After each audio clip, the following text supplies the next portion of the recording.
자, 안녕하세요. 안녕하세요. 안녕하세요. 안녕하세요. 다들 자 이렇게 손을 좀 흔들어 주시면 너무 좋을 것 같습니다. 와, 우리 전국에 계신 보육 교직원 여러분들 안녕하세요. 반갑습니다. 저는 전 국민의 이 유산균 여러분 또 이 17살 아이의 아빠 아들을 키우고 있는 육아로 볼 때는 이미 이제 좀 컸다고 봐야죠. 그래도 아직 끝이 없는 게 바로 육아가 아닌가 싶은데 전국의 일선에서 정말 여러분들이 그 희망을 키워나가고 계시는 전국의 보육교직원을 위한 시간입니다. 오늘 자 전국 보육교직원 마음성장 프로젝트 보석 같은 라이프 또 보육교직원 라이프 줄여서 보라보라 콘서트 시간입니다. 자 전국에 계신 모든 보육 교직원들께서 자유롭게 참여하실 수 있도록 제가 온라인으로 실시간으로 지금 참여하고 계신데 자 잘 보이시나요? 손 한번 들어볼까요? 자 다들 자 보세요. 그래요. 아 반갑습니다 반갑습니다. 야 오늘도 고생하셨는데 또 여기까지 나오셔서 여러분들을 위한 시간이니까 어차피 함께 하시면서 또 위로도 받으시고 공감도 하시면서 오늘 좀 힐링되는 시간을 좀 갖도록 하겠습니다. 이 시간만큼은 온전히 여러분들을 위한 시간이기 때문에 여러분들은 이거 누구를 위한 시간? 그냥 여러분 1대1이라고 보시면 돼요. 나만을 위한 콘서트구나 생각을 하시면서 함께 뭐 드실 거 드시면서 좀 자유로운 시간이잖아요 지금 그죠? 예, 일하면서 보시는 거 아니니까 함께 즐기시면 좋겠습니다. 이 마이크 나가는 거 잘 들리나요 지금? 들리시면 오케이. 제 좋은 목소리 잘 나가고 있나요? 오케이? 오케이. 좋습니다. 이게 딱 보니까 오늘 또 다들 이렇게 밝고 아름다우신 분들이 많이 나오셨네 그죠? 아유 예쁘시고 아름답습니다. 그래요.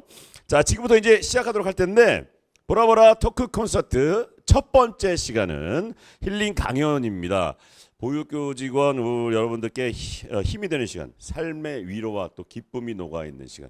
우리가 제일 힘이 되는 시간은 너무 고생했어, 많이 힘들지 요새. 이런 얘기만 들어도 그냥 눈물이 울컥하잖아요. 그럴 때 더 공감되는 얘기와 나한테 위로될 만한 얘기들을 들으면 진짜 위로가 되고 조금 더 에너지가 생기면서 앞으로 세상을 향해 나가서 우리 예쁜 아이들을 잘 보육할 수 있는 또 에너지가 생기는 거 아니겠습니까? 자, 그래 오늘 강연을 해주실 분은요 각종 TV 프로그램에 출연을 하셔갖고 현대인들의 여러 고민을 해결해 주시면서 여러 학교와 그리고 기업의 특강 강사로 활약을 하시고 계십니다. 우리에게 따뜻한 위로를 전해주시는 고민 해결사이시기도 합니다. 책도 두 권을 내셨는데 여기에 정신과 의사의 서재란 책과 심야 치유식당 이렇게 정신의학과 관련된 여러 가지 교양 서적을 발간해서 수많은 독자 팬들을 또 두고 계신 분입니다. 자 지금부터 소개해드리겠습니다. 집중해 주세요 여러분들. 자 박수로 좀 맞이해 주십시오. 박수가 들리거든요. 여기서 들리면 들릴 수 있어요. 그죠? 건국대학교 정신건강의학과 하지현 교수님을 무대로 모시겠습니다. 박수 여러분들. 보육교직원 여러분들 박수 주세요. 다시 한번 인사드리겠습니다. 하지원입니다. 제가 옛날에 진짜 어색했거든요. 아무도 없는 데서 이렇게 말하는 게 한 2년 지나니까 할만합니다. 이제 있는 듯 여기 다 뒤에 게다가 이번에 이렇게 줌으로 보이기까지 하니까 그래도 할만하다는 생각이 들고 어떤 분은 지금 걸어오면서도 듣고 계신 것 같아서 정말 영광입니다. 그래서 다시 한번 고맙다는 말씀드리고요. 오죽하면 그러니까 저녁 시간에 좀 쉬고 싶고요. 그 다음에 친구들이랑 뭐 맥주 한잔 하실 수도 있고요. 운동하러 가고 싶은 마음이 있을 텐데 그럼에도 불구하고 오늘 이 강의 듣고요. 또 뒤에 토크 콘서트 또 있고요. 또 공연도 마련돼 있으니까요. 끝날 시간까지 온전히 이건 내 시간이다. 즐기자라는 마음으로 오늘 하루 속상한 일이 있을 수도 있었고 또 한편으로는 열받는다. 다 귀찮다. 지쳤다 하는 마음이 들 수 있었겠지만 생각하기 나름이라는 생각을 가지고요. 스트레스에 대한 생각들 한번 가져봤으면 좋겠습니다. 자, 스트레스라는 거 좀 스트레스 받으세요? 전 스트레스 없어요. 솔직히 이런 사람 없어요. 한국에선 되게 설문조사해 보면은 한 90%의 사람들이 스트레스가 있다라고 꽤 힘들다, 버겁다라고 하는 사람 반 이상입니다. 이 중국 군인인데 되게 옛날 사진인데요. 이 사람의 마음이 우리의 마음이에요. 스트레스에 대한 거 먼저 이해할 필요가 있는데 이 사람이 가지고 있는 저 편말 보면 참 허접하죠. 근데 문제는 저 100m 밖에서 누가 총을 쏘는지 몰라요. 1등 특등사수가 빵 하고 총을 쏜다면 저렇게까지 무서운 표정이 아닐 텐데 보이지 않는 곳에서 누가 총을 쏩니다. 예측할 수 없다라는 게 우리의 삶에 스트레스를 올려요. 두 번째는 나 무서워하고 저걸 던지고 도망가잖아요. 그럼 저 사람은 군복을 입고 있잖아요. 제복을 입기 때문에 총살이에요. 자, 조절할 수가 없어 이 상황을. 이 두 가지가 사람의 스트레스를 확 올리는 그런 겁니다. 지금 우리의 상황들을 보면 전쟁도 있고 코로나도 있고 뭐 이런 것들이 쭉 진행되고 있다는 것들이 앞날을 예측할 수 없게 만들어요. 또 다른 한편으로는 선생님들 일 힘들고 뭐 딴 거 하고 싶다 하지만 또 오늘 애들 봐야 되고 일하고 내가 해야 되는 일들은 정해져 있어요. 내가 할 수 있는 일들을 마음대로 멈추고 그만하고 할 수가 없는 상황들은 사람의 스트레스를 굉장히 올리는 그런 상황이 됩니다. 근데 문제는 그런 상황에 조금 게으르고요. 조금 좀 설렁설렁하는 분들은 그렇게까지 스트레스를 많이 받지 않아요. 왜냐하면 스트레스라는 건 일시적으로 저도 지금 저는 모르는 데서 얘기하고 있기 때문에 스트레스 받거든요.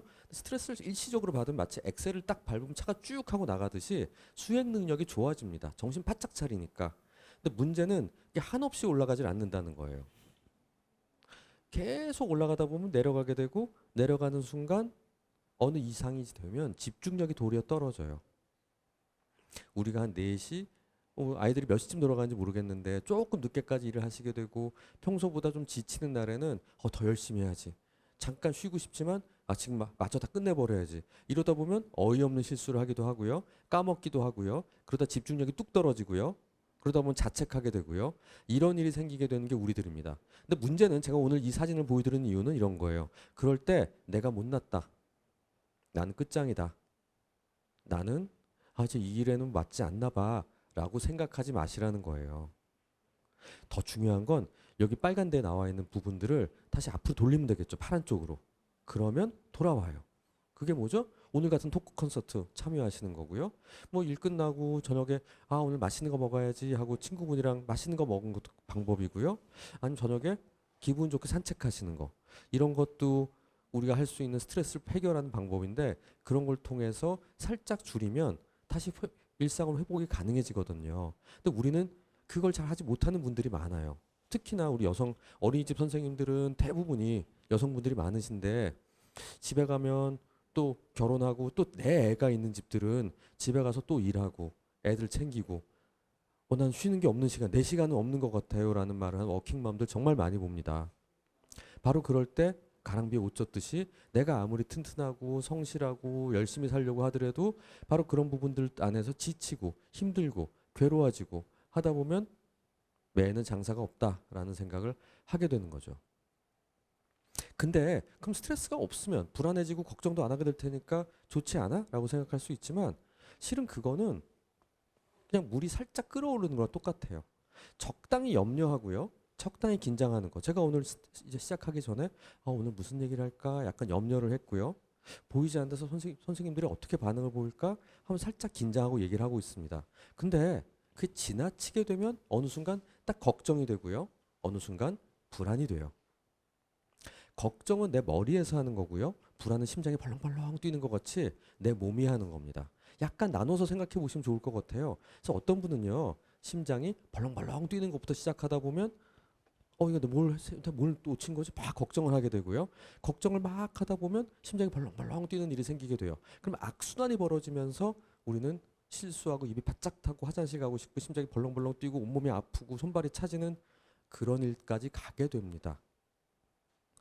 거기를 가지 않기 위해서 우리가 막아야 될 필요가 있는 거죠. 그래서 오늘 제가 여러분들한테 온 거예요.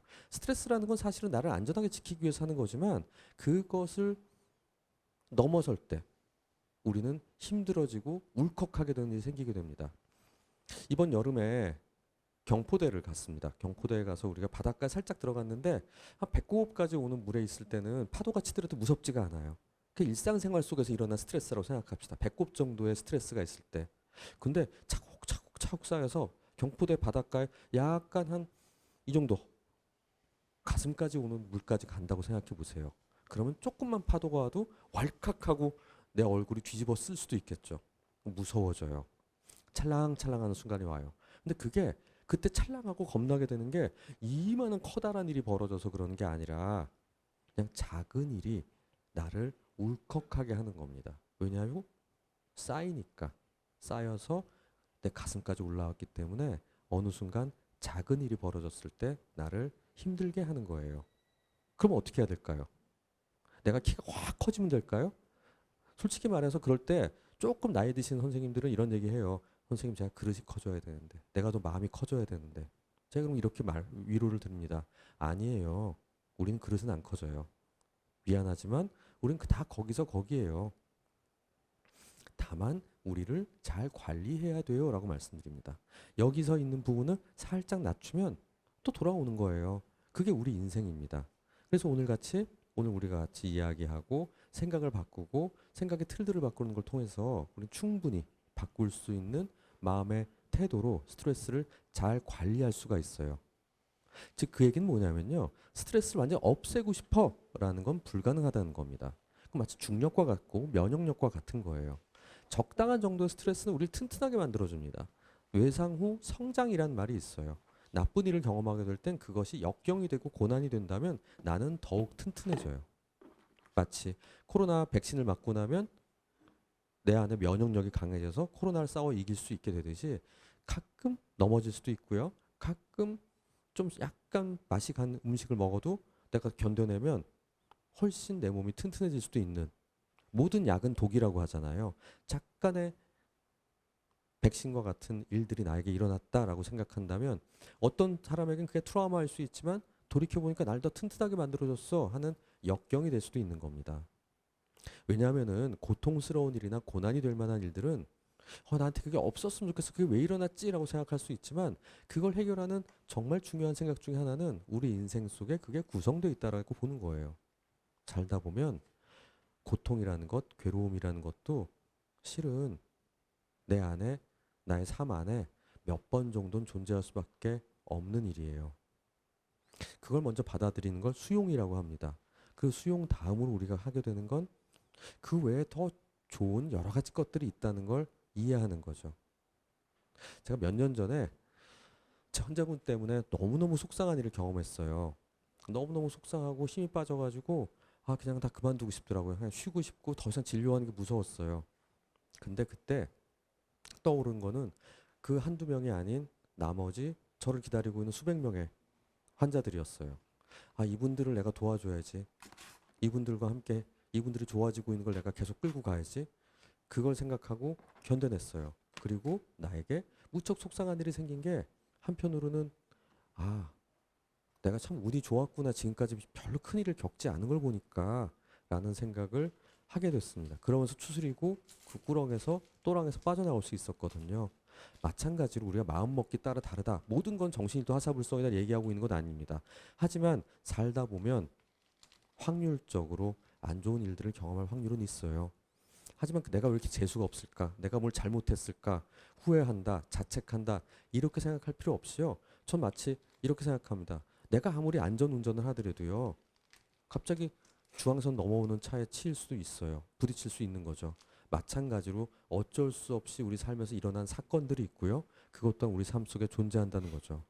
근데 나에게 일어난 사건들이 무조건 막 커다란 사건이라고 생각할 때 우리는 감당이 안 될 수가 있습니다. 마치 접시물에 빠져서 사람 살려요 하는 것 같은 그런 일이 생기게 되는데 어떤 사건은 사건일 뿐이지 그것을 커다란 나를 집어삼킬 일이라고는 생각하지 말자는 거죠.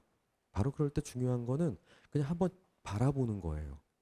이게 뭐지 하고 보면 그 실체가 보이게 됩니다. 위험에서 벗어나기 위해서 바로 확 하고 도망가고 싶어지는 마음이 생길 수 있지만 꼭 매번 그래야 될 필요는 하나도 없어요. 실은 우리 사회에서는 하루나 이틀 있다가 반응을 해도 늦지 않은 일이 많아요. 그렇기 때문에 호들갑을 떠면서 막 당장 해야 될 것 같은 조바심을 잠깐만 멈추는 것만으로도 우리는 많은 부분에서 이게 이런 거구나 하면서 알고 보면 내가 다 컨트롤하고 감당할 수 있는 거였구나라는 걸 알게 됩니다. 전 여러분들이 그런 마음을 가지고 좀 깜짝 놀라, 특히 이제 아직 시작한 지 얼마 안 된 선생님들 있잖아요. 그러면 매번 새로운 것들이 있고요. 한 10년 차, 15년 차 선생님들이 볼 때는 그래 이런 거 있을 수 있어 라고 하지만 한 2, 3년 차 선생님들이 볼 땐 이런 일이 있어 너무 무서워요. 깜짝 놀랐어요. 이럴 때가 있거든요. 근데 그럴 때 한번 지켜보시면 다른 선생님들이 볼 땐 왜 이렇게 선생님들이 일을 잘해서 그런가? 그게 아니라 선생님들이 거쳐오신 길들이기 때문에 그게 이게 이런 거야. 이렇게 조금 놀랄 수는 있는데 조금 지나면 괜찮아 라는 말을 들으면 정말 그래요. 나는 그 일이 정말 커다란 일의 전조 증상일 거라고 생각해요. 마치 비가 우두둑 우두둑 살짝 떨어지면 태풍인가 싶었는데 이건 태풍까지는 아니고 좀 오다 말 거야. 우린 소나기가 오면 금방 알죠. 근데 모든 비가 오는 걸 비라는 걸 처음 본 사람은 다 태풍이라고만 생각할 수가 있거든요.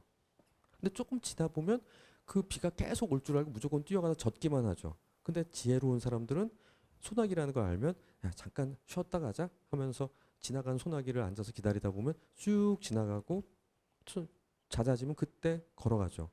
우린 이미 그렇게 하고 있어요. 뭐냐면 아무리 출근 시간 바쁘더라도 지하철 타실 때 서울이나 지하철 탈 때 사람이 너무 많으면 몇 대 보낼 때 있죠. 한 대나 두 대 이렇게 보내고 나면 가끔 텅 빈 게 오죠. 그거 타면 또 편하게 갑니다. 마찬가지로 마음이 급할 때는 눈앞에 보이는 것밖에 없으니까 큰일 났어 하다 보면 도리어 일이 급해져요. 한 템포 늦게 가고 한번 조바심을 갖지 말고 잠깐 바라보기만 하고 하더라도 절대 위험해지지 않는다는 마음을 가지시기 바랍니다. 왜냐하면 그런 마음을 가질 때 우리 흔히 공황장애 생긴다고 그러죠. 불안해. 공황장애가 왔어. 라는 게 생겨요. 이 공황장애라는 건 뭐냐면요. 살짝 불안한 정도가 아니라 불이야하는 식으로 황 하고 올라온 이런 일이 생기는 거거든요. 근데 그건 흔치 않은 일이에요. 많은 분들이 선생님 저 공황장애요라고 오는데 그냥 좀 불안해지신 분들이 무서워서 공황장애 버튼 눌렸다고 오실 때가 많아요. 근데 실은 그거는 공황장애가 아니고 살짝 우리가 불안을 느꼈을 뿐인 거죠. 하지만 어떻든 간에 불안을 느낀다는 건 스트레스를 받아서 내가 한 100 정도 해결하면 될 것들을 200, 250의 반응들을 보이는 거다 보면 과소비하는 거죠, 에너지를. 그러다 보면 지칩니다. 우리는 무한한 원자력을 가지고 있는 인간이 아니에요. 에너지는 유한합니다. 근데 마치 핸드폰 같은 거예요. 근데 계속 많이 쓰면 그리고 계속 불안 반응을 보이면 어느 순간 핸드폰이 배터리가 나가듯이 충전이 쑥 안 돼 버린 일이 생기게 돼요. 저는 그걸 우리 마음이 어떤 상태라고 얘기하냐면 한 4년 된 핸드폰 갖고 다니는 사람 있죠. 그러니까 아침에 충분히 충전됐다고 갖고 나왔는데 점심시간 되면 30% 남아있는. 그럼 되게 무섭죠. 보통 때 같으면 쉬는 시간에 뭐 동영상도 보고 유튜브도 보고 또 이러면서 막 지금 게임도 잠깐 하고 그럴 텐데 30%만 남아있으면 어떻게 하죠? 진짜 중요한 거 놓칠지 모르니까 아무것도 안 해. 이게 우울해지는 거예요. 지쳐 있으니까 운동도 하고 친구도 만나고 나를 위해서 사용하고 자기 개발도 하고 싶은데 그냥 집에 가서 충전기에 나를 꽂고 싶은 마음밖에 안 들 때가 있어요. 이 두 가지 문제가 생기면 상당히 위험한 상황입니다. 그래서 그 문제를 피하기 위해서 우리가 평소에 관리를 해야 되는 거죠. 적당한 수준의 스트레스라는 거는 그렇기 때문에 어떤 면에서는 필요해요. 비교적 높은 강도의 일상적인 스트레스는 우리의 위험성을 증가시키지 않습니다. 절대 두려워하지 마세요. 하다못해 임신했을 때 엄마 뱃속에서 엄마가 살짝 스트레스 받으면 도리어 튼튼한 아이가 나온다는 연구들도 굉장히 많아요. 그럼에도 불구하고 우리가 스트레스라고 인지하는 게 왜 이렇게 많아졌냐? 역설적이지만 먹고 살만해져서 그래요. 저 어릴 땐 또 라떼 얘기인지 모르겠는데 당연하지만 에어컨 있는 데가 없었어요, 집에. 그러니까 선풍기 한 대 가지고 막 나눠 썼어요, 돌려 쓰고. 그래서 너무 더우면 은행 가고 백화점 가서 앉아 있고 그랬어요. 근데 요새는 에어컨 없으면 큰일 나는 줄 알아요. 에어컨 있고 선풍기까지 틀어야 된다고 생각을 하죠. 그러니까 방방에 에어컨이 있어야 된다고 생각합니다. 어린이집도 그렇죠. 더우면 막 난리 나죠. 추워도 난리 나고. 고통스러운 게 아니라 불편을 고통으로 느끼겠어요. 약간 참으면 되는 거 있죠. 좀 천천히 해도 되는 거. 어디 여행 가면 저는 어떨 때 가끔 단체 여행 가서 되게 놀란 게 버스 딱 내리자마자 밥이 쫙 차려져 있는 거예요. 딱 먹고 바로 또 타면 되더라고요. 내가 식당 혼자 가면 기다렸다가 막 먹고 또 그게 또 재미일 수 있는데 어느 순간부터 물 흐르듯이 흘러야 돼. 모든 서비스가 조금만 기다리고 조금만 오래 걸리면 저 같은 경우 진료가 조금 늦어지면 난리가 납니다. 원장 어디 있어? 난리가 나요. 그럼 막 싸워요. 내가 몇 시부터 기다렸는데 왜 아직도 환자를 못 보냐? 야, 왜 환자란다? 선생님 못 만났냐? 그리고 저 앞에 사람 왜 이렇게 상담 많이 하고 가냐? 어느 순간부터 우리는 우리 사회가 상당히 먹고 살만해지고 편리해지다 보니까 불편을 스트레스로 경험하는 게 무척 많아요. 이런 것도 생각해 보자요. 그런 면에서는 저는 그 아이들을 맡기는 어머님들 마찬가지고 선생님들도 마찬가지지만 이게 좀 불편하고 살짝 낯설고 이런 거를 너무 고통스럽고 절대 있어서는 안 되는 거로 여기는 건 아닐까라는 생각을 해볼 필요가 있다는 거죠. 저는 그렇게 설명을 드리기도 해요. 이건 좀 오래 걸립니다. 조금 시간이 필요합니다. 당장 좋아지진 않아요. 하지만 결국은 마침내 괜찮아집니다. 기다려 봅시다. 라고 말이죠. 제가 아이들을 보고 청소년들을 보고 어머니들을 만나고 상담을 하고 진료를 할 때 조금 호흡을 길게 가집시다 라고 얘기를 말씀 많이 드려요. 근데 조바심이 난 사람들은 당장 해결하길 바라죠. 왜 이게 안 되냐고 화를 내죠. 그 격차가 있을 때 우리가 굉장히 스트레스를 받습니다. 근데 그걸 내가 온전히 받아야 될 때 괴로움이 생기게 되는데 그때 그 부분에 약자가 되기 쉬운 게 바로 선생님들 같아요. 그런 부분들을 우리는 뭐라 그러냐면 감정 노동이라고 합니다. 육체 노동, 옛날에는 50년 전 육체 노동을 할 때 생기는 뭐 허리가 아프다, 난 농사를 너무 지어서 관절염이 왔다, 뭐 이런 얘기를 많이 했지만 요새는 감정 노동이란 말을 참 많이 합니다. 이 감정 노동의 정의는 이런 거예요. 어떤 일을 할 때 나는 항상 일정한 톤의 감정을 표현하고 그걸 유지해야만 해요. 근데 내 마음 안에 주관적인 감정하고 차이가 날 수밖에 없겠죠. 근데 그 차이가 크면 클수록 노동이 많이 들어간다고 생각이 돼요. 느껴져요. 저도 환자를 볼 때, 환자 면담할 때 항상 일정한 기분을 유지하고 있어야 되겠죠. 내가 막 화가 나 있어도 안 될 거고요. 너무 기분이 들떠 있어도 안 되겠죠. 선생님, 저한테 오는 환자분들은 저에게 기대하는 저에 대한 감정의 톤이 있거든요. 근데 제가 어떤 날 출근하기 전에 제 아내랑 대판 싸우고 나왔어요. 기분이 너무 안 좋아. 그럼 그걸 드러내면 안 되겠죠. 그러면 그런 날은 더욱 지칩니다. 한결 지치게 돼요. 또 내가 기분이 너무 좋아도 그 기분을 보여주지 않기 위해서 있어도 또 지쳐요. 근데 대부분의 우리가 하는 일들 어떤 그 육체 노동을 하는 게 아니라 이렇게 서비스를 제공하는, 교육을 제공하는 무형의 일들을 할 땐 이 감정 노동이라는 게 들어갈 수밖에 없어요. 저는 선생님들이 하는 일들은 뭐 몸도 굉장히 힘들고요. 신경도 많이 써야 되지만 결국은 아이들을 막 돌보고 항상 아이들에게 같은 감정들을 보여주고요. 또 어머니들, 아버지들 왔을 때도 항상 같은 모습들을 보여주는 그런 모습을 보여주는데 내가 집에서 되게 속상한 일이 있을 수도 있고요. 아니 몸이 아플 수도 있고요. 아니면은 굉장히 안 좋은 일이 있어서 그냥 집에 약간 근심거리가 있을 때에도 그걸 숨기고 보이지 않은 채 행동들을 해야 돼요. 그게 이 직업의 딜레마라고 생각해요. 근데 그게 계속 그 불일치가 지속될 때 쉽게 지칩니다.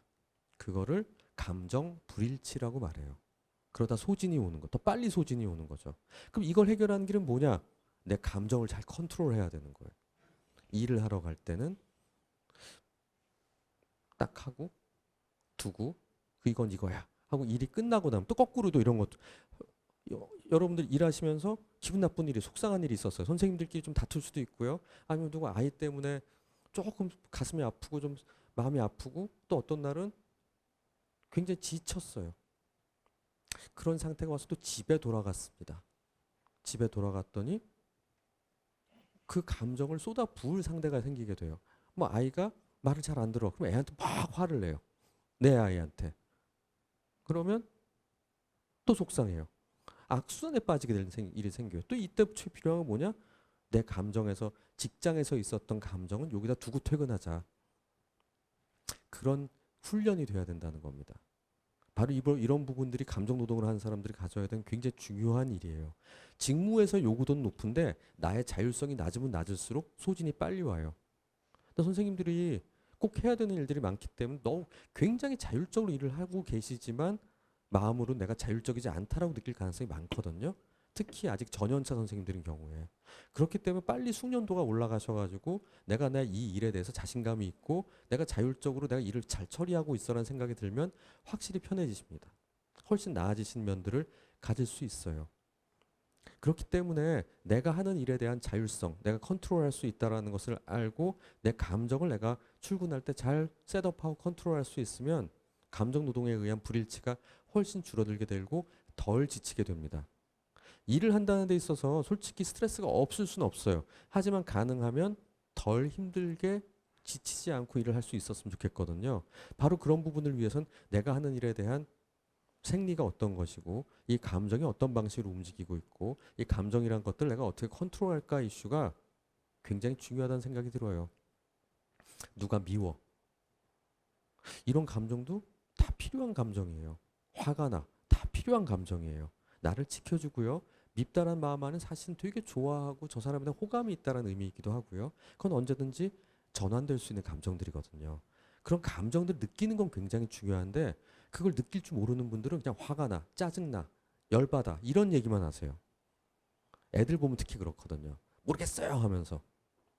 전 여러분들이 이 감정을 일단 쫙 펼쳐놔서 여러 가지 색깔들의 감정들을 잘 구별하고 그것들을 내가 뭘 느끼고 있는지 잘 알고 그럼 이건 어느 정도 레벨인지를 이해하고 평가할 수 있으면 또 표현할 수 있으면 훨씬 감정을 잘 다룰 수 있을 거라고 생각해요.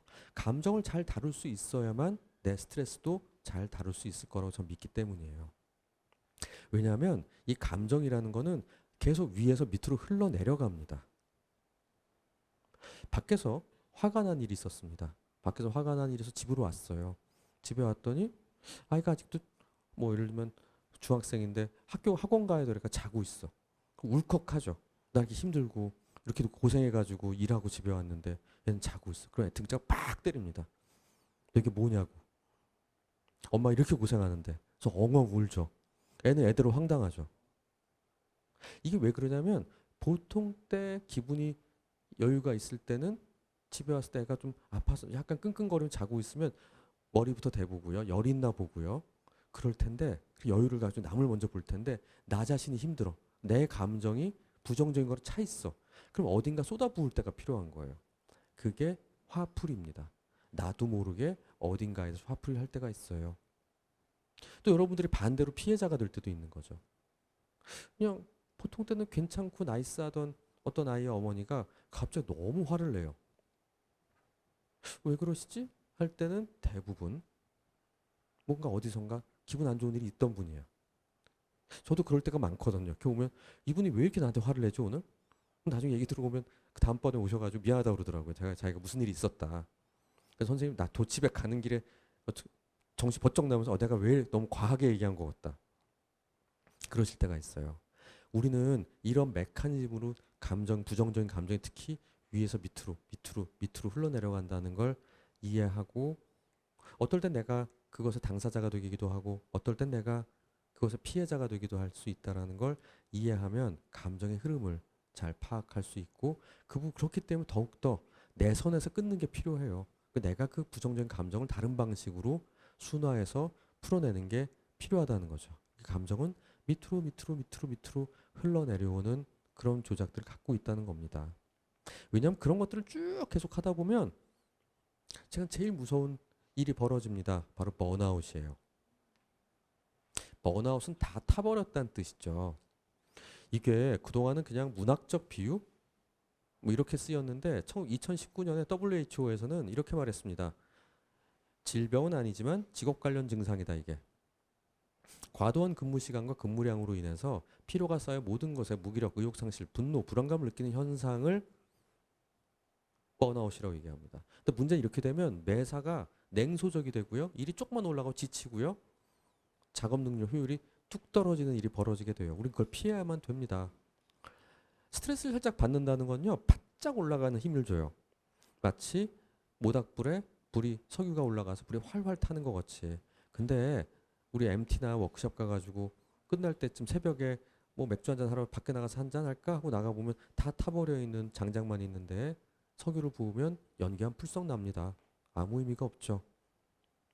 바로 이런 상태가 오면 안 된다는 거예요.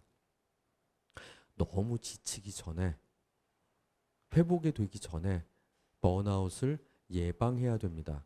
근데 번아웃이 잘 오는 분들의 특징이 뭔지 알아요? 제가 아는 선생님들의 대부분이 이런 성격이야. 거절 못해. 너무 착해.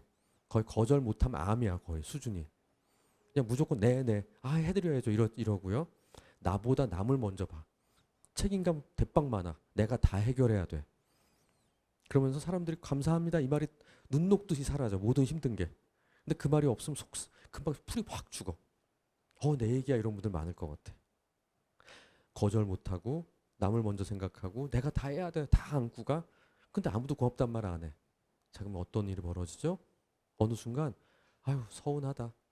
섭섭하다. 이 마음이 드는 순간 푹 하고 지칩니다. 그래서 번아웃 절대 안 오는 사람들은요. 좀 이기적이고요. 뺀질이고요. 자기 중심적이고요. 잘 빠져나가는 사람들이 그리고 채칭 그냥 내가 맞아 이런 사람들은 번아웃 잘 안 와요. 지 속은 편해요. 대신 옆에 같이 일하는 사람이 돌아버리지. 근데 착하고 성실하고 남 먼저 생각하고 예민해서 분위기 파악 잘하고 분위기 싸해지는 거 너무 무섭고 그러니 내가 그냥 남에게 부탁하고 해달라고 이건 이렇게 하는 게 맞지 않아 이렇게 하느니 그냥 내가 다 뒤집어 쓰고 내가 하지 뭐 이렇게 지내 버릇하는 분들이 어느 순간 서운하다 지친다 섭섭하다 이 생각이 드는 순간 탁 지칩니다. 전 그런 면에서 오늘 이렇게 듣는 선생님들 중에 조금 위에 고참 선생님이나 원장님이나 계시면 열심히 하는 선생님들 한 번씩은 좀 칭찬도 하시고요. 다독여 주시고요. 인정도 해 주시고요. 그다음 가끔 좀 너무 풀이 죽어 있으면 불러다가 이런 얘기 꼭 물어보세요. 서운한 거 있냐고. 섭섭한 거 있냐고. 그러면 본물 터지듯이 얘기하실 겁니다. 근데 정말 이렇게 일하시는 분들이 인재잖아요. 근데 그런 분들이 혼자 지쳐가지고 나가요. 혼자 지쳐서 제풀에 힘들어질 수도 있어요. 그러지 않았으면 좋겠어요. 번아웃이 오면 너무 힘들어지거든요. 번아웃은 치료할 대상이 아니라요. 예방해야 되거든요. 그렇기 때문에 약간의 불안과 치유가 있으면 필요습니다. 자, 그렇다면 복원력이라는 게 있어요. 근데 스트레스 받으면 무조건 나한테 괴로운 일만 있는 게 아니라 우리 회복이 되거든요. 근데 회복력이라는 게 복원이 잘 안 되는 사람들이 있어요. 어떤 사람들일까요? 나만 신경 쓰는 사람이야. 오직 내 생각 속에만 빠져있는 사람들. 나만 희생자야. 나만 재수없어. 내 탓인 것 같아. 이런 분들이 안 좋은 일이 생기거나 스트레스가 되는 사건들이 벌어졌을 때 쉽게 좋아지지가 않는 경향이 있어요.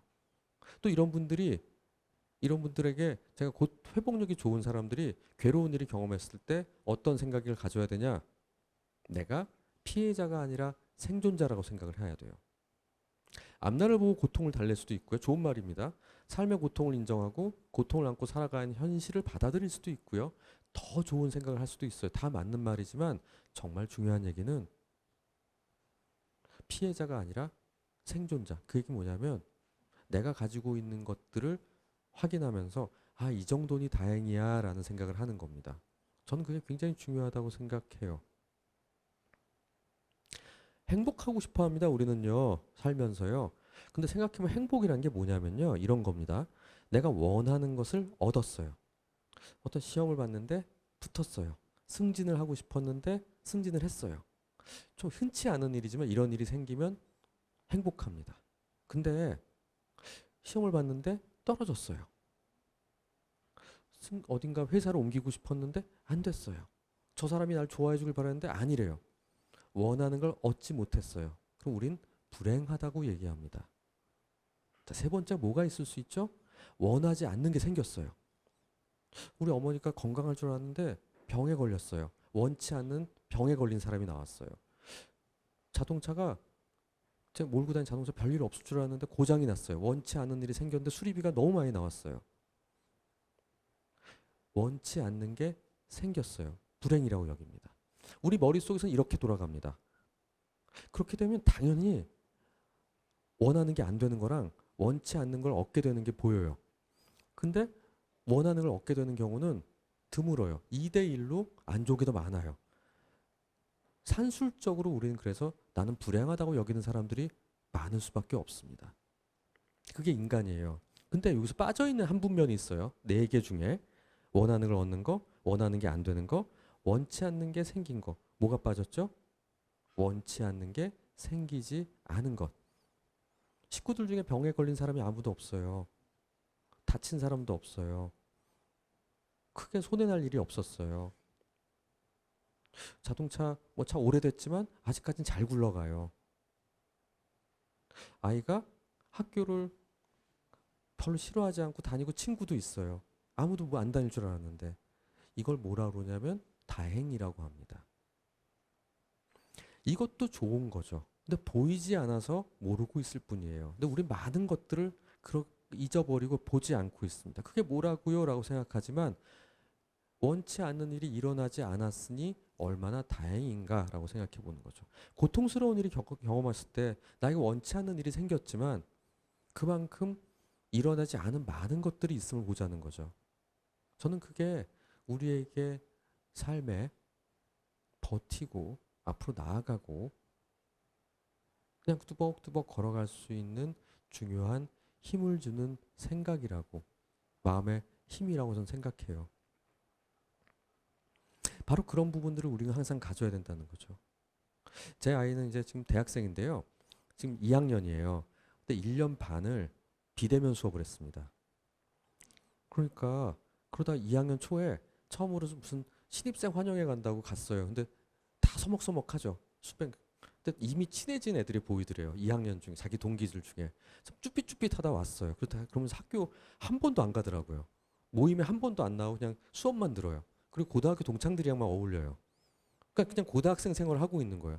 그래서 우리가 너무 속상해. 그러면서 애가 2학년 2학기에 계속 이러면 휴학하겠대요. 학교 너무 재미없대.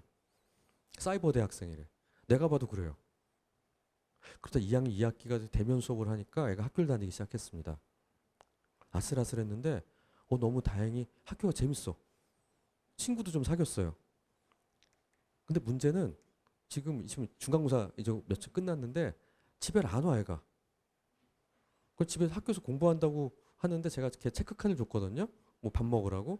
학교 띵동하고 문자 오면 맥주집이야. 시험 열흘 남은 거 내가 알고 일주일 남았는데. 그래서 와이프 제 아내는 막 속상해요. 애가 학생답지 않다. 공부해야 되는데. 근데 그랬어요. 자, 그럼 불행인가요, 이게? 그거 아니죠. 학교 다니는 거 재밌어 하고 친구도 옛날에 친구 없어서 걱정이었고 학교 그만둘까 봐 걱정이었는데 그게 일어나지 않게 됐어요. 그러니까 얼마나 다행이야. 근데 우리 욕심이 있는 거지. 이왕이면 학교 막 밤 10시, 11시까지 도서관에서 공부하고 막 가방 메고 와서 막 오늘 2시까지 공부할 거예요 하면서 라면 끓여주세요. 막 이러길 바랬는데 학생다움에 뭔가에 대한 이상한 욕심이 생긴 거였죠, 우리가. 바로 그런 스트레스라는 부분들은 매우 상대적이고 주관적인 거예요. 이럴 때 나의 욕심이 생겼을 때 다행의 관점을 생각해 본다면 우리는 한결 마음이 편해질 수 있을 거라는 생각을 전 합니다. 그렇기 때문에 우리는 나를 잘 관리해야 돼요. 우리 아까 감정노동 얘기했지만 내가 지치고 피곤하고 괴로운 상태의 일을 하러 가면 예민해질 수밖에 없고요. 남이 잘 보이지 않고요. 나 중심적이 될 수밖에 없고요. 조금 까칠해져요. 까칠해지는 일들이 생기는데 그때 나의 마음을 잘 관리하는 스트레스 매니지먼트를 위해서는 이런 겁니다. 뇌가 싫어하는 걸 하지 않아야 돼요. 우리 뇌는요 굉장히 민감한 기구예요. 1450g짜리 작은 기계인데 20%의 에너지를 씁니다. 근데 뇌가 언제 성능이 뚝 떨어지냐면요. 간단해요. 그냥 외웁시다. 배고프고 아프고 피곤하면. 배고프고 아프고 피곤하면 성능이 10% 떨어진다. 그러면 까칠해진다. 예민해진다. 다른 사람 생각을 하지 못한다. 시야가 좁아진다. 라고 봅니다. 그렇다면 내가 좋은 사람 되려면 어떻게 해야 돼요? 막 어디 가서 기도하고 템플 스테이하고 마음 수련을 하고 상담받고 아니에요. 잘 먹고 머리 아픈 거 두통 있고 그러면 약 먹고 푹 자고 그러면 좋아져요. 괜찮은 사람이 돼요. 심플해요. 그래서 우리는 지치지 않게 지낼 수 있는 겁니다. 저는 그래서 선생님들이 다이어트 너무 열심히 안 했으면 좋겠어요. 좀 잘 드셨으면 좋겠고요. 그 다음에 뭐 나는 나중에 감기약이 안 들을까 봐 약은 절대 안 먹어. 막 이러지 마세요. 아끼지 말고 드세요. 아끼다 똥 돼요 그거. 잘 드시고요. 그 다음에 조금 푹 주무세요. 피곤한 날은. 푹 주무시고 충분히 자는 그런 수면을 잠자는 시간을 아끼지 않는 좀 그런 면에서 요새 이제 자기 개발하시는 분들이 많이 하는 그런 거 있죠. 미라클 모닝 막 SNS 올리시는 거 아침잠 많은 분들한테 하지 말라고 권하고 싶거든요. 며칠은 해도 되는데 그럼 스케줄이 다 꼬여요. 그럼 예민해져요. 아침형으로 그런 게 잘 되는 분들이 있어요. 타고나게. 그분 안 시켜도 원래 미라클 모닝으로 살던 분들이 있어요. 근데 천성적으로 살짝 올빼미형인 분들이 있거든요. 약간 뭐 예를 들면 밤 11시부터 머리가 쫙 맑아지는 그런 타입의 한 2시 돼서 자는 그런 분들은 별로 좋지 않아요. 그렇기 때문에 잘 자고 잘 먹고 아플 땐 적극적으로 치료해라. 두 번째, 나란 사람은 뻔한 그릇이다 라는 생각을 하는 겁니다. 일이 많은 것도 있지만 사실은 똑같은 상황일 때 뭐 어머니가 아프시다 아니면 약간 돈 문제가 생겼다 이러면 역시 불안해져요. 나란 사람은 일하는 나, 뭐 부모의 자식으로서의 나, 뭐 경제적인 나 따로따로 격벽 짬짜면에 라인 그어져 있듯이 넘어가지 않는 선이 있는 게 아니라 그냥 나는 나예요. 그래서 일이 왠지 버겁게 느껴질 때는 어떨 때는 일 자체가 힘든 것보다는 나에게 주변에서 몇 가지 힘든 상황이 벌어졌을 때 살면서 있을 수 있잖아요. 뭐 예를 들면 우리 애가 아프다든지 일을 해야 되는데 애가 아파가지고 집에 두고 왔어. 입원시켜놓고 왔어. 뭐 이런 일들이 생겼어. 막 이런 것들이 생겼을 때 넘칠 수가 있는 겁니다. 그러니까 그건 그럴 수 있는 상황인데 이런 경우는 시간이 지나면 나아질 거야 라는 마음을 꼭 가지시기 바란다는 거죠. 그 다음으로는 완벽을 지향하는 마음을 내려놔야 돼요. 저는 오늘도 그런 분들을 많이 만났는데 저는 우리나라가 처음 발전하게 된 부분들은 완벽주의적 생각, 열심히 꼼꼼히 하는 마음 맞다고 생각합니다. 하지만 그렇게 되면 어떤 문제 100점을 지향하게 되면 95점도 못났다고 느끼게 돼요. 만족을 못하게 됩니다. 그게 이슈예요. 저는 그러면서 거꾸로 패스 이 정도면 됐어라는 생각을 하자고요. 자, 선생님들 제가 한번 떠올려 저 운전면허 있는 선생님들 중에 필기시험 몇 점 받았는지 기억나는 사람 있으세요? 뭐 없을 겁니다. 그냥 간단히 81점, 82점 딱 넘은 사람들이 아슬아슬하게 붙었어요 정도로 알고 계실 거예요. 그리고 잊어버리는 거예요. 일이란 그런 거예요. 우리가 점심 때나 저녁 때 간단하게 먹는 것들 있잖아요. 뭐 어디 설렁탕을 먹으러 갔다. 대신 뭐 김밥 땡땡에 가서 분식이랑 라면 먹었다. 5천 원에 요 정도면 괜찮네 하고 넘어가면 잊어버리게 되죠. 물론 우리 결혼기념일, 뭐 100일 기념 이럴 때 좋은 레스토랑 가는 거는 기억에 남아야 되지만 하루 3끼가 그럴 필요는 없는 거죠. 더 많은 일들은 패스예요. 매일매일의 일들은 프로로서 하루를 넘기는 겁니다. 그런 마음가짐을 갖고 좀 잘 되는 날은 플러스 알파야. 그럼 85점짜리를 하면 60점만 넘으면 땡큐면은 25점이나 잘한 날인 거죠. 나를 칭찬할 수가 있게 돼요. 근데 100점을 지향하면 85점 되게 못난 것 같아. 반성하게 돼요. 저는 그건 좀 아닌 것 같아요. 전 여러분들이 오늘 제가 드리는 이 얘기, 이 강의에 대해서 몇 점을 줄지 모르겠어요. 하지만 전 그게 60점은 넘을 거라는 건 알아요. 그러길 바래요. 아마 80점 넘을지도 몰라요. 왜냐하면 제가 잘하는 사람이라고 전 생각하니까. 하지만 100점을 기대하진 않아요. 100점일 거라고 생각하지도 않아요. 바로 그런 마음가짐이 저를 계속 일을 하게 만들고 조금씩 조금씩 나아지게 만드는 힘을 준다는 생각을 합니다. 친절한 것도 마찬가지. 우린 친절해야 되고요. 선생님들은 당연히 아이들에게, 어머님들에게 친절해줘야죠. 근데 내가 나를 컨트롤하지 못하면 친절해지기가 너무 어려워요. 그것도 마찬가지. 친절을 교육받는다고 친절해지는 게 아니에요. 이미 우린 마음속에 기본적으로 우린 선한 사람들이고요. 선생님들은 착한 사람들이에요. 착한 사람들이기 때문에 이 직업을 갖고 있어요. 못된 사람들이 하기 어려운 직업이에요, 이게. 근데 어느 날 내가 친절해지지 못한 나를 발견하면 자책을 합니다. 내가 지쳤나 봐요. 내 성격이 너무 나빠졌나 봐요. 이렇게 자학할 때가 있는데 그러지 마시라는 거예요. 그냥 여러분들이 피곤할 뿐이야. 피곤해서 친절해지기가 어려운 상황이 된 거예요. 그러면 날 어떻게 하면 친절해져? 친절 교육을 받으러 가야 될까요? 아니죠. 아까 뇌가 피곤해지지 않게 하라고 그랬죠. 당 떨어지지 않게 하고 아픈 거 있으면 조절하고 좀 푹 자고 내가 평소에 스트레스를 푸는 방법들을 만들어서 그런 것들을 적극적으로 활용하고 그런 거로 내 컨디션을 최적화시키는 겁니다. 그러면 자연스럽게 친절해져요. 친절이라는 거는 작은 베품들을 할 수 있는 거예요. 작은 베품과 여유를 보여주는 겁니다. 대단한 게 아닙니다. 막 호들갑 떨면서 막 하는 막 안녕 이런 그런 게 아니라 내 몸에서 우러나오는 작은 즐거움들, 작은 호의를 베푸는 게 저는 그게 친절이라고 생각이 돼요. 우린 이미 갖고 있어요. 다만 그게 안 될 때는 언제냐면 내가 피곤하고 몰려있고 지쳤을 때 느끼는 거지 내 성격이 나빠진 게 아니라고 생각하셨으면 좋겠어요. 기본적으로 선생님들은 다 좋은 사람들이에요. 착한 사람들이에요.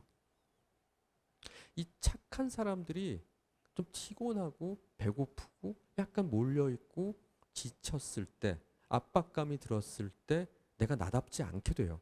근데 그렇다고 내가 다른 사람이 되는 게 아니라 좀 쉬면 되는 겁니다. 즉 그런 부분에서 필요한 건 여유라는 거죠.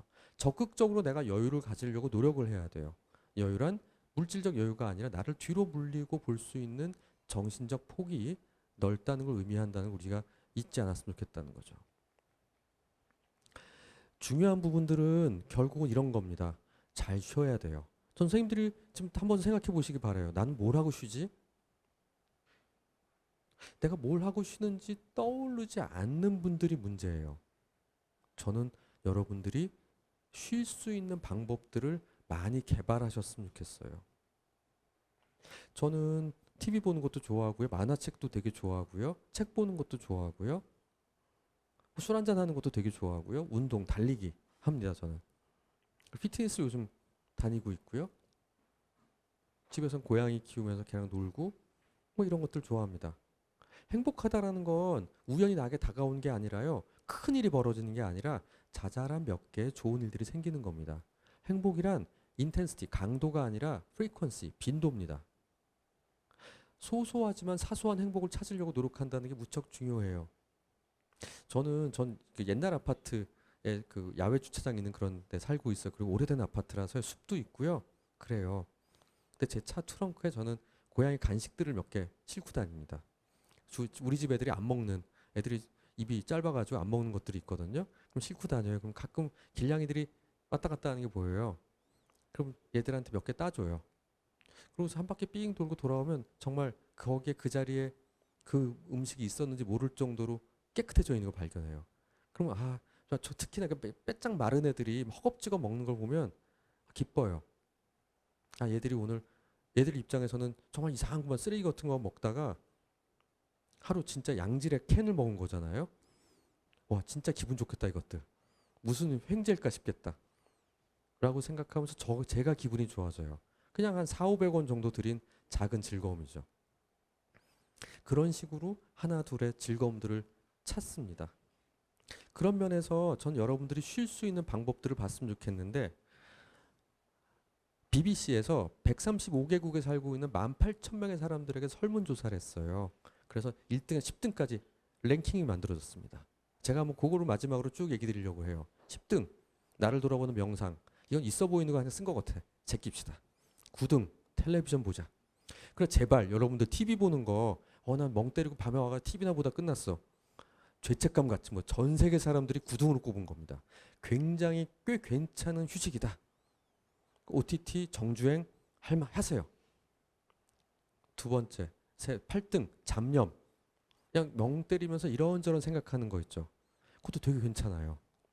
저는 가끔 이렇게 버스 타고 가고 기차 타고 가면서 이런저런 멍 때리면서 먼 산 보면서 생각할 때 되게 좋은 생각들이 많이 떠오르더라고요. 휴식도 되고요. 7등 목욕. 의외로 목욕이 전 세계 사람들이 좋아합니다. 일본 사람만 좋아하는 줄 알았는데 그게 아니었어. 근데 우리 보통 탕이 없으니까 전 보통 샤워 좀 오래 하세요 이렇게 얘기 드려요. 저녁에. 그럼 릴렉스 되어서 푹 주무실 수 있습니다. 6위 산책. 짧은 산책하는 거 되게 좋고요. 5위 놀랍습니다. 아무것도 안 하기예요. 뭘 해야 될 것 같잖아요. 휴식은 아무것도 안 하기. 저는 주말에 뭘 한 생각도 안 나요. 그냥 시간이 갔어요. 멍 때리고 아무것도 안 했어요. 정말 잘 쉰 거죠. 어제 놀이동산을 갔다 왔어요. 이것보다 훨씬 좋은 겁니다. 자, 음악을 듣는 거. 그럼 꼭 물어보세요. 베토벤이요? 모차르트요? 아니에요. 그냥 여러분 좋아하는 거 들으세요. 이게 정답입니다. 3등 혼자 있는 거. 누구랑 어울려야지 좋은 거 아니야. 물론 그게 필요한 분도 있지만 혼자만의 고독의 시간을 갖는 것도 중요한 휴식이다 생각하시고요. 자연 좋습니다. 1등 책을 읽는 시간 꼭 필요한데 이왕이면 제 책 보시면 더 좋고요. 자, 2등에서 9등까지만 우리 생각을 하면 제가 마지막 슬라이드입니다. 혼자 자연에서 짧게 산책하며 좋아하는 음악을 듣고 이런저런 생각하는 거 매일 할 수 있어요. 매일 하면서 한 10% 정도의 에너지를 세이빙 하자고요. 그렇게 하면 우리는 또 내일을 보낼 수 있는 힘이 나요. 만약에 여러분들이 아침에 일어나서 무섭지가 않아요. 출근하는 게. 금요일 날 밤이 그 주말이 오거나 이럴 때 뭐 아슬아슬한 느낌이 안 들어. 주말 좀 쉬고 났더니 일요일 밤이 겁나지가 않아. 그럼 꽤 정상적으로 잘 지내는 겁니다. 그러기 위해선 지쳤을 때 나를 잘 조정하는 거, 내 감정을 잘 컨트롤하는 거. 너무 뇌가 힘들어지지 않게 배고프고 아프고 지치지 않게 잘 먹고 약 먹고 푹 쉬고 하는 부분들을 잘 해나간다면 선생님들께서 그냥 하루하루 살아나가는데 훨씬 안정적으로 잘 지낼 수 있을 것이라고 생각합니다.